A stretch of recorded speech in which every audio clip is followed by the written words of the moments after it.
ವೃಶ್ಚಿಕ ರಾಶಿಗೆ ಗುರುವಿನ ಬಲ ಬರಬೇಕು, ಅಷ್ಟೆ, ಬರಲ್ಲ. ಇನ್ನು ಜೂನ್ ಕಳಿಬೇಕು. ಅಲ್ಲಿವರೆಗೂ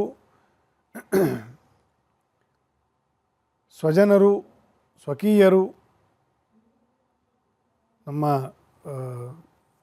ನಮ್ಮ ಸುತ್ತೂರೇ ಇರ್ತಕ್ಕಂಥವ್ರದ್ದೇ ಕೂಡ ಯಾರನ್ನ ನಂಬಬೇಕು, ಯಾರನ್ನ ನಂಬಾರದು ಅಂತನ್ನೋದು ಗೊತ್ತಾಗಲ್ಲ ವೃಶ್ಚಿಕ ರಾಶಿಗೆ. ಸಿದ್ದರಾಮಯ್ಯನವರು ವೃಶ್ಚಿಕ, ಈಶ್ವರಪ್ಪ ವೃಶ್ಚಿಕ, ಯಡಿಯೂರಪ್ಪ ವೃಶ್ಚಿಕ, ನರೇಂದ್ರ ಮೋದಿ ವೃಶ್ಚಿಕ, ಹೌದು, ಡೊನಾಲ್ಡ್ ಟ್ರಂಪ್ ವೃಶ್ಚಿಕ,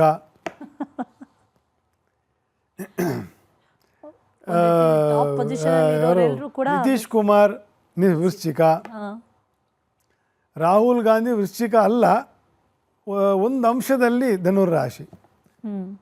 ಸೊ ಇವರು ವೃಶ್ಚಿಕ ರಾಶಿಯವರಿಗೆ ಸ್ವಲ್ಪ ಕಷ್ಟಕರ ಅಂತ. ಎಲ್ಲ ಅಧಿಕಾರದಲ್ಲಿರೋರು, ಅಧಿಕಾರದಲ್ಲಿ ಪೀಡಿತರು, ಅಧಿಕಾರದಿಂದ ಪೀಡಿತರು ಎಲ್ಲರೂ ವೃಶ್ಚಿಕ ರಾಶಿಯವರಿದ್ದಾರೆ.